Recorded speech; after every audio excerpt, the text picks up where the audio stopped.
Welcome to the panel or the keynote of Mandy Parnell. Mandy Parnell, you are one of the world's most renowned mastering engineers. You have worked, amongst others, with Aphex Twin, Björk, Feist, and Brian Eno. Thank you for being here. Thank you. Make some noise.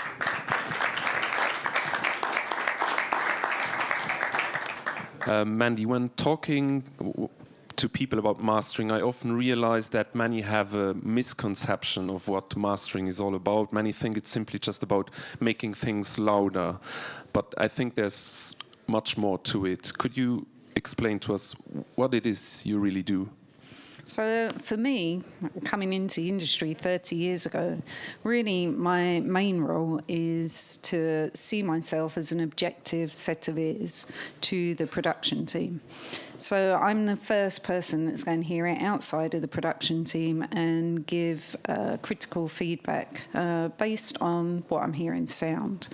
Don't really get involved with the musicality too much, but maybe just about levels and stuff between verse, chorus, middle eights, stuff like that. But I'm an objective set of ears, first part of my job.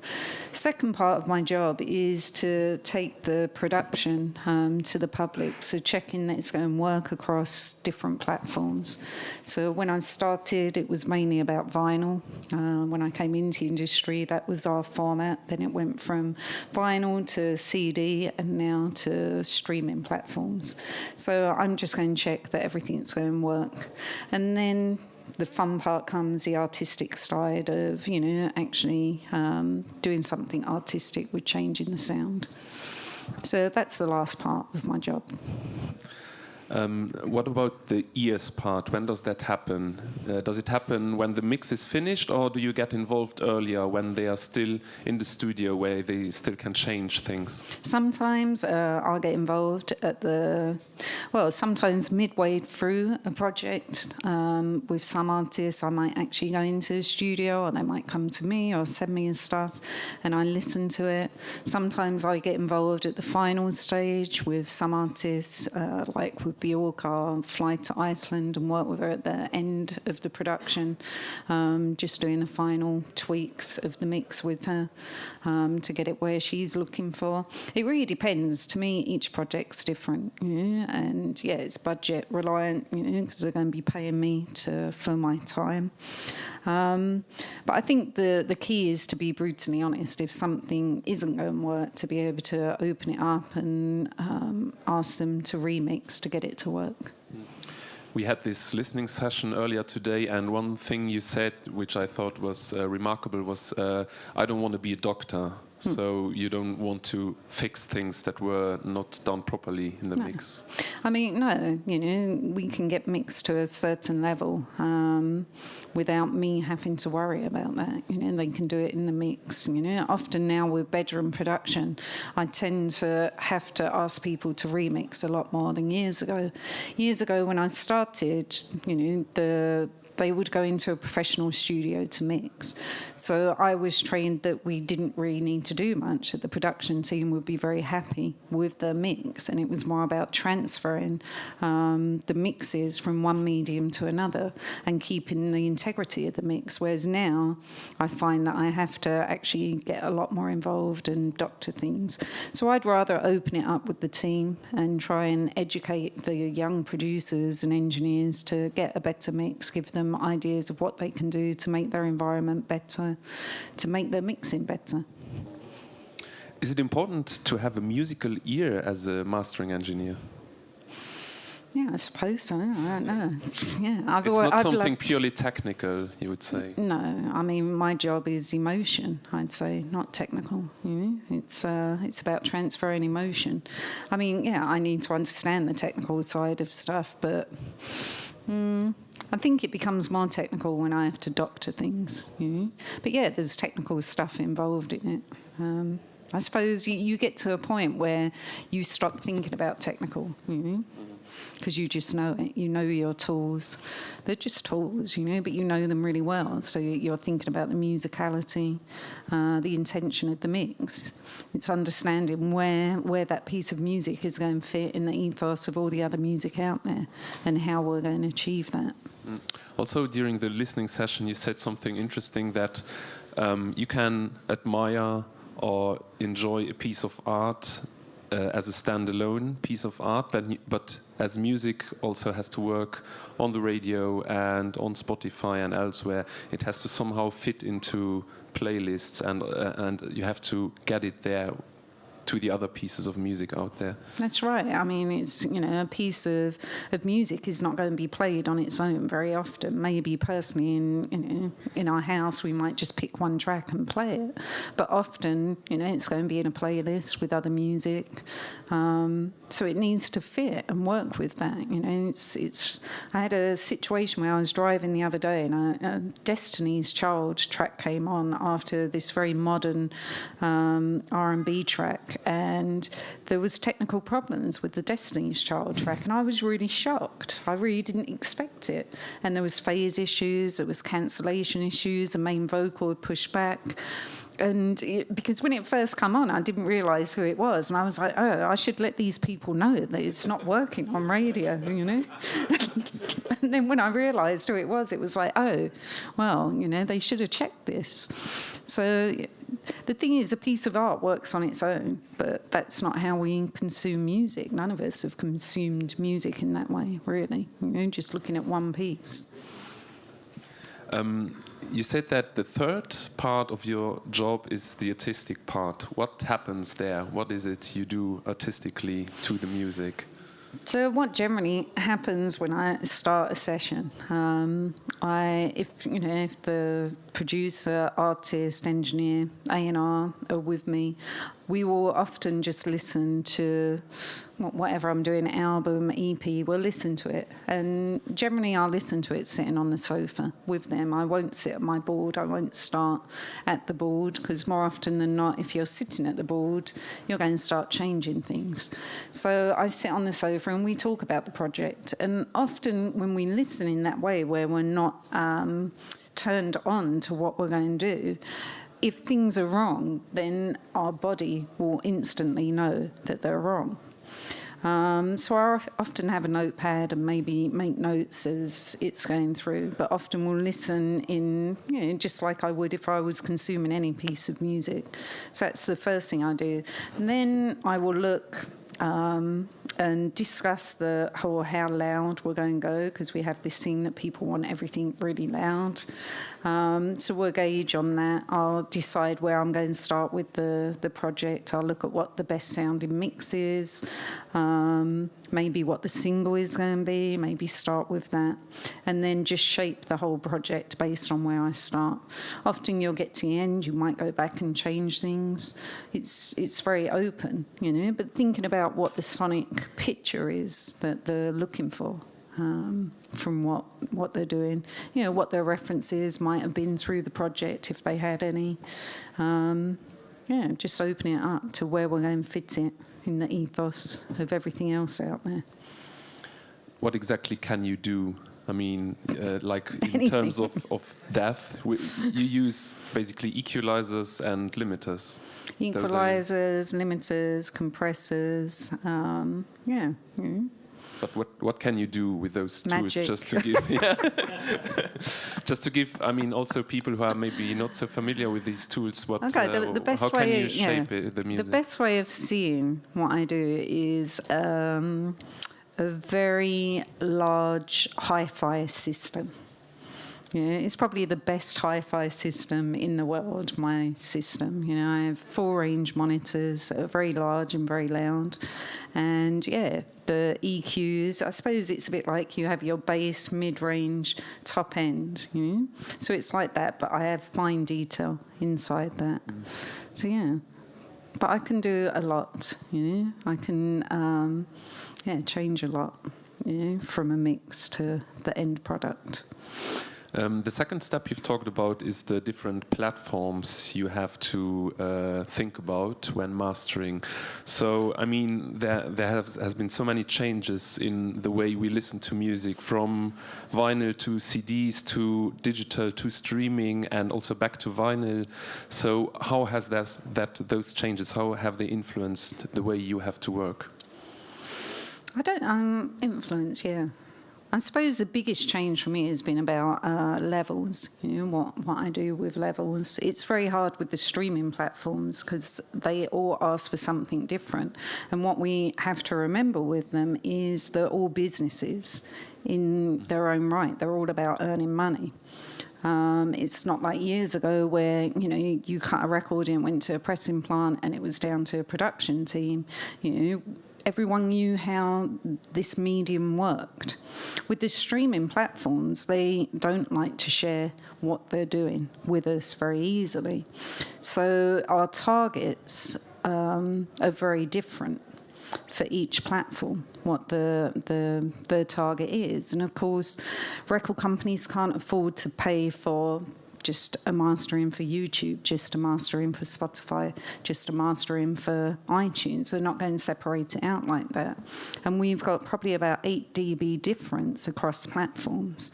Well, for us engineers, 0.1 of a dB can change everything for us, let alone an 8 dB difference. So it's quite hard to gauge what's going to happen out there. So at this point in time, what I say to teams is, let's get it up there. If anyone comes back where it's not feeling right, we can pull it down and change it as it's going out there. Because it's very hard to gauge. I mean, it would be great if all these platforms gave us a tool in the studio that we, where they were honest about what they're doing. But of course, they're in competition with each other, so they're not going to. It's interesting, the vinyl coming back round. When I started, vinyl was the main format. Now it's more of a secondary format, even though it's very hip. And what's happening is a lot of record companies will get factories to cut the vinyl, and there's a lot of stuff that is coming out that is not very good quality, and people don't know how to do a quality control on vinyl. It's not a very easy medium. There's lots of technical problems that can come via the pressing. So it's something that I try and teach a lot of A&R people that come in, how to do a quality control on vinyl. The problem we have is often we're being sent files that are too loud and distorted. If you have any distortion in your digital mastering, for instance, it's going to come up tenfold on vinyl. It's going to be accentuated. So it's people trying to teach people about vinyl again. There's not a lot of information out there. So do you do different masters for different outlets, or is it just one master? Sometimes, yeah. So mastered for iTunes will be different, MQA will be different, vinyl will be different. So yeah. Not only the way music is consumed has changed, but also the way music is produced. Thanks to computers and affordable equipment, more and more people produce music in the bedroom. How do you see this development? Do you think that this DIY approach is good for the music? It can be. I've heard some great bedroom productions. It's better than productions that have gone into top studios. But it's dependent on the team of people. Some people, have ears and can achieve great sound. I think with the bedroom production, the good thing that's come about is people can have more time. But that can be a bad thing as well, because people can get lost inside themselves. Like I was explaining earlier, some of the electronic artists I work with, they have a collective of people that they respect, and they go and play stuff with each other and give each other feedback and develop that way.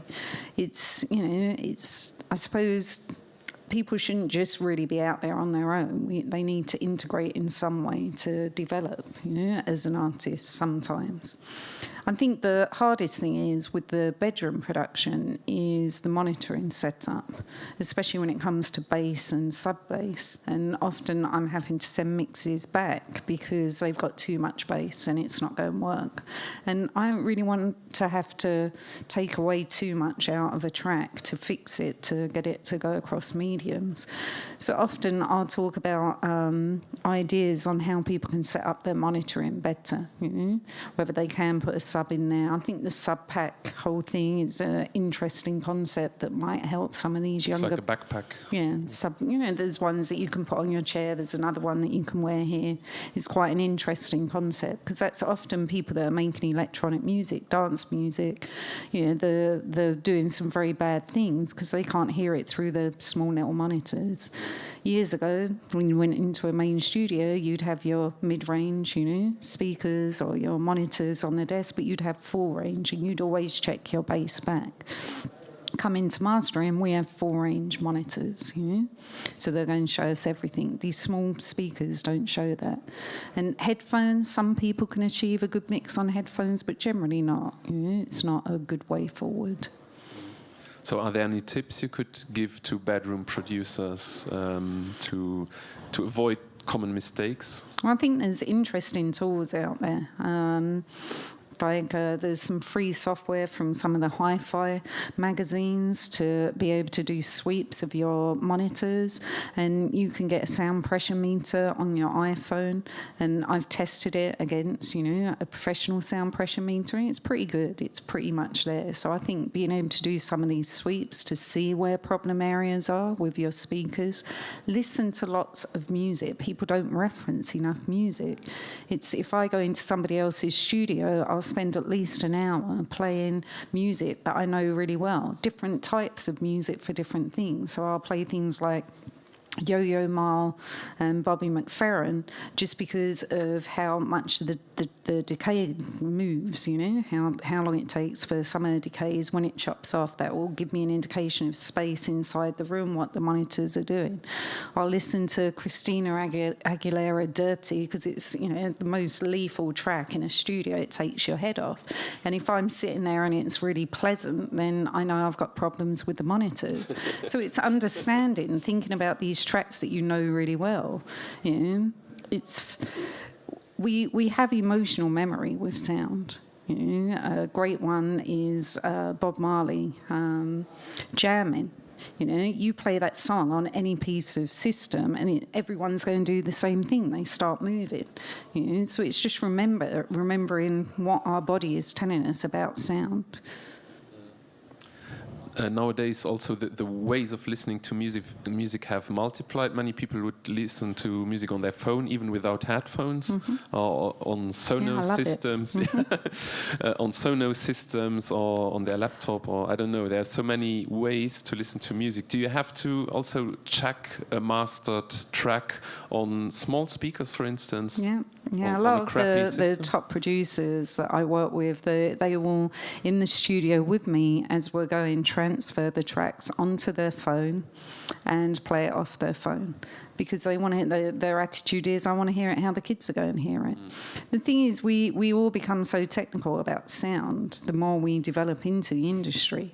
And we forget that when we first started, we didn't care. It was pure emotion that drove us to get into sound.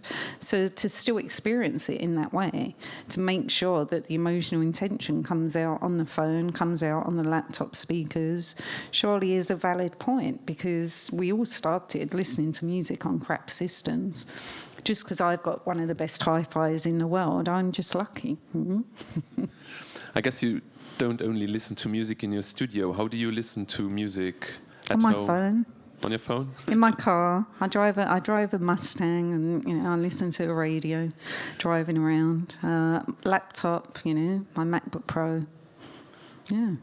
I have a little hi-fi system, that I plug. I stream radio stations, into a hi-fi. But yeah, I disassociate when I'm listening for pleasure and when I'm listening in the studio. But if I really want to get down, then I'll play it in the studio very loud. And personally, what do you look for when listening to music? I mean, what does music have to have for you in order for you to like it? Yeah, I either like it or I don't. My personal tastes go from punk to classical, just like my mastering, I suppose. I work from punk to classical. I either like it or I don't. I like cheesy pop as well. Me too. Is it important that you like the music you are mastering? I think you have to emotionally connect with it. I often talk about working with Aphex Twin. I do find sort of techno one of the hardest music, especially at quite sparse techno to connect with.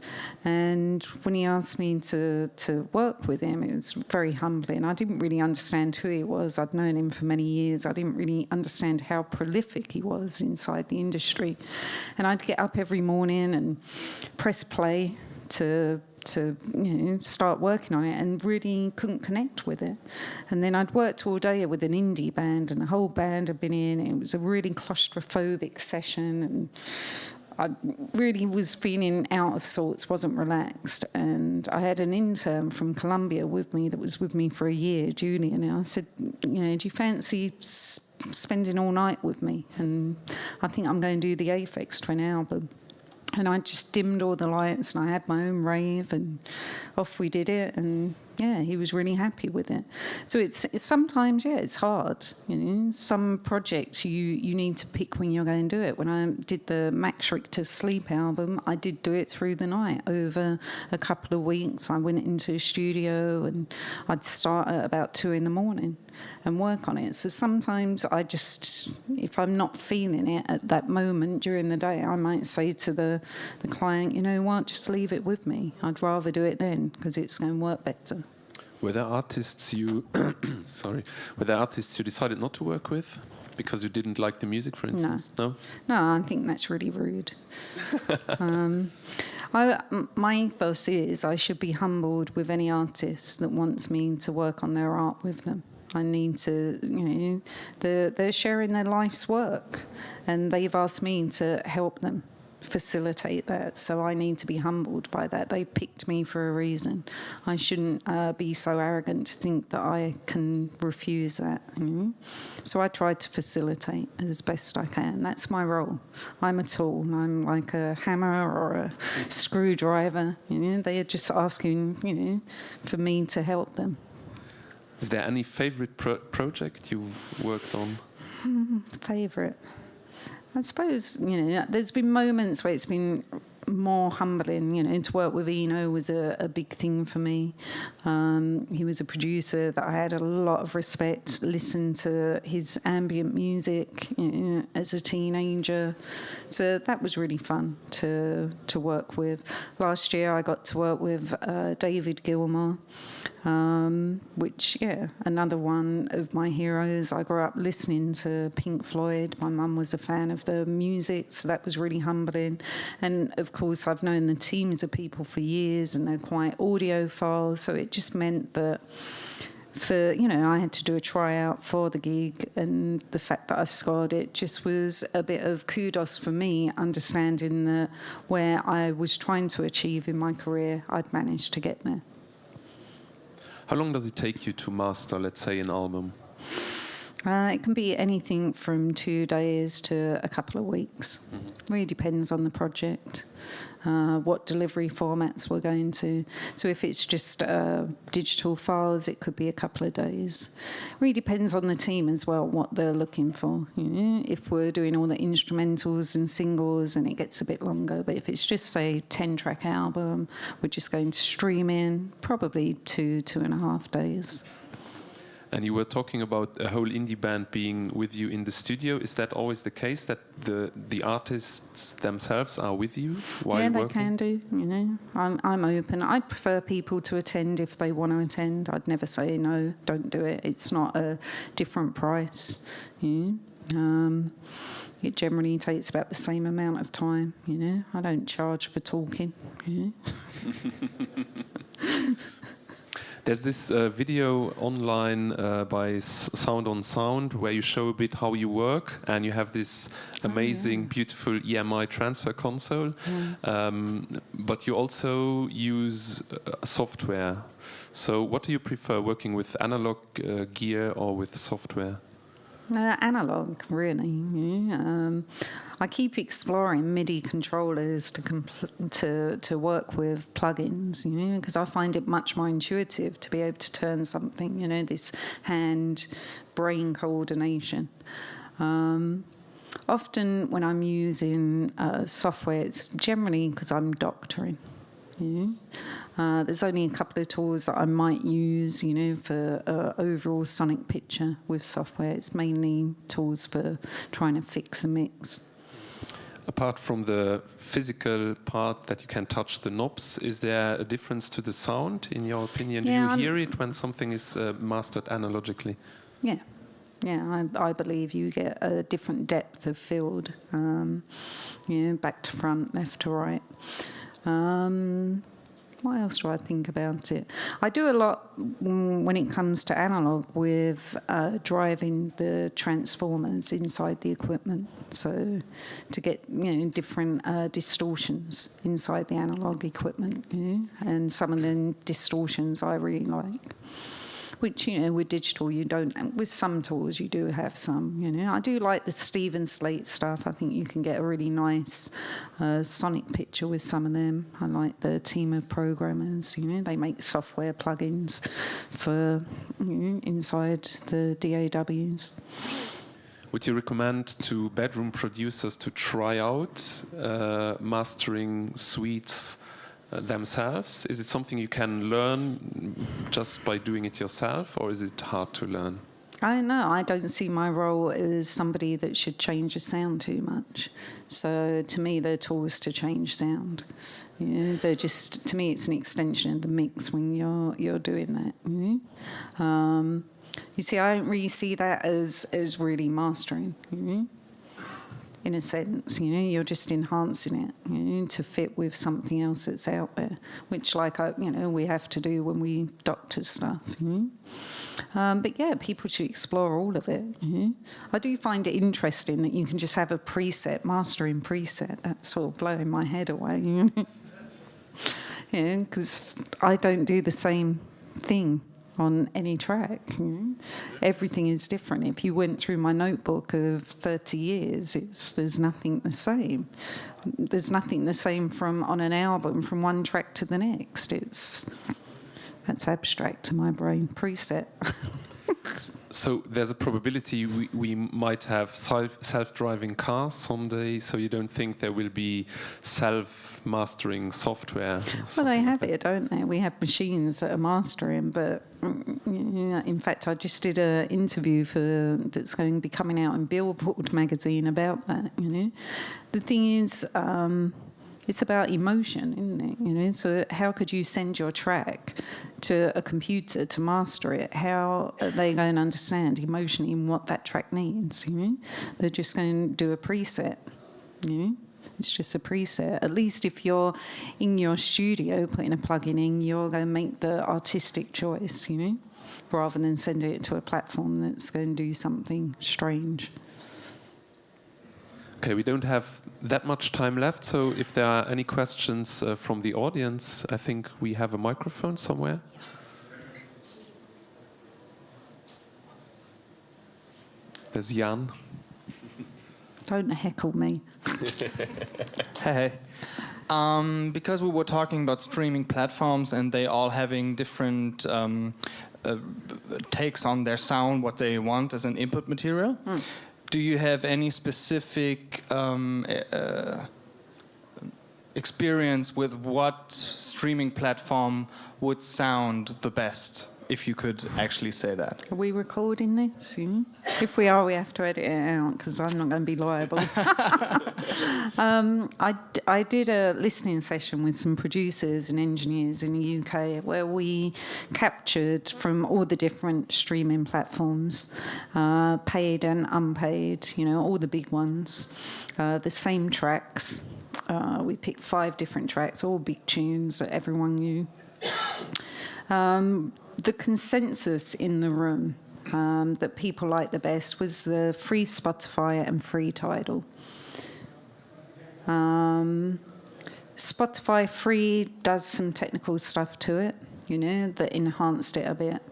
The one that confused people the most was the Apple one. You know, there was some funnies going through there. But it's really an abstract thing to do because you don't know how they've been ingested. So let's give an example. Digital distributions. If you don't use a big digital distribution, but some of the smaller companies, they might take a file. Say if you've sent through a file that 96K 24-bit, the system might be written that the computer can do a sample rate conversion of 96K down to 44.1, but actually won't do anything with the bits. They won't diver the bits, but the system's written at 16-bit. So the thing is, when we're checking these platforms, we don't know how they've been ingested. So it's quite an abstract thing because we don't really know what the source material was to begin with. So, for instance, we will deliver a package of files, say if it's, you know, coming at 96K, we'll do 96K 24, 48, 24, 44, 24, 44, 16, hoping that when it goes through to digital distribution, they will pick the correct file to use. I've had big problems with these digital distributions ingesting things incorrectly. So it's something to be aware of when your files are going up there to, you know, as record company people to, you know, send a link through to the producer, to the artist, back to the mastering engineer for them to check the integrity of what's gone on because it could really fuck up. Earlier you talked about this tool that you are using to reference check the different codecs. Yeah, so Nugent Audio have got a tool that you can put in your DAW, and they've gone through, it's got digital radio, YouTube, iTunes, Apple Music, and you can play the tracks through all the different codecs to see what it's going to sound like, which is quite a handy tool and very easy to use from the point of view of producers, engineers, bedroom producers. Simple to see. But maybe I am naive, but wouldn't it be great, or wouldn't it be in everybody's interest if the streaming industry would agree on one codec, or if there would be an industry standard? Yeah. Well, like I explained earlier, YouTube have 2 ingest sites and the codecs they're using are different, and it's potluck what one your track goes to. So yeah, it's a big mess. It's something we in the industry, round tables have talked about for a long time and trying to find ways to communicate with these businesses. But let's remember, they're businesses in competition with each other. You also talked about this MQA, MQA format. Could that maybe be a possibility? Yeah, MQA is great. It's a codec audio where you work at a high res and it folds down into a package that's small, and then if your player can play the high res, it will open it back out. I was involved with the beta testing for this platform, and it's definitely the best sounding codec audio we've got out there. So Tidal are streaming it, which is great, and a lot of the majors have got involved in converting their stuff. The good thing is for the public, it will show a flag and tell you that it has been produced in the mastering room or in the studio with the producers, or whether it's gone via digital distribution. So the public will actually know what sort of quality of files they're getting. And yeah, it's a closed format, so it means we would create it inside the studio and it gets sent out, and we would be able to check it at any point to see whether anyone's messed around with it. It's a great tool for us, to deliver music, digital music. Any more questions? Yeah, hi, I'm David. I've actually had one of my tracks, of my compositions mixed at your studio, but not by you, but by Martin. Okay. And I was very impressed. Yeah. And so my question is a bit more personal. I wonder, do you remember when you fell in love with music? Yes. How did that happen? And when did you know that you would want to become yeah, what you do now. That's a bit unusual, I think. Yeah. So I got given a record player when I was 4 years old. And my parents had a cafe, and they used to have a jukebox, and the guy would come every week to change the records out, the 7 inches, and he would give me the old ones. And so instead of playing with dolls, I played with records. I was fascinated by records. I used to, from little, go record shopping with my mum. Both my parents were into music. My dad didn't play music. My mum had studied as a pianist when she was younger, but had an accident with her hands and had to stop playing. I never thought about it as a job. I went to all-girls schools and then ended up becoming a dysfunctional teenager, was a runaway, living on the streets of London, was just totally messed up in life. And I had a friend of mine who was a housekeeper at the Manor Studios, which was Richard Branson's residential studio outside of London. And this was in the 80s, so bands like Queen and Rush were going there. And I went one weekend to hang out with her at the weekend in the studio, get drunk, swim in the pool, pretend to be rock and roll as you do, And the assistant engineer, before I was leaving to get the train back, took me into a studio. And I saw the mixing console and just started asking him questions. It was like that, like, well, how do you do it? What do you like? I had thousands of questions. Came back to London, looked into courses. We had 3 music tech courses then, music production courses. We had Surrey University, Tom Meister. I was 16, no education. They won't go and touch me. We had a Gateway Audio course, and SAE were in the 2nd year. So I went to SAE for a year, got taught by the people that wrote the course, which was great because they were industry professionals. It took me 3 years out of leaving there to get a paid job. I managed to do tape up in working studios for nothing for 3 years. And then got an assistant trainee mastering engineer job at the Exchange and studied there with 3 great UK mastering engineers. And yeah, it was a 10-year learning process. After I'd been there 2 years, I saw my grandfather for the first time for many years, and he told me his 2 brothers were both sound engineers. I didn't even know. Both of them had worked at the BBC, both of them had cut records. One of them emigrated to New Zealand and set up the national radio in New Zealand, and I got to spend a weekend with him before he died. The other uncle died. I never got to meet him, but yeah, it was definitely in the genes. But I didn't know that. But that's how. What a great story. Thanks. Any other questions? Don't be shy. No, good. So was it clear for you that mastering would be the thing you wanted to do? When I was studying, I really liked the tracking side. I really see that, there's different roles. And, I'm very much of the philosophy, if you want to be good at something, you need to concentrate on it for quite a long period of time.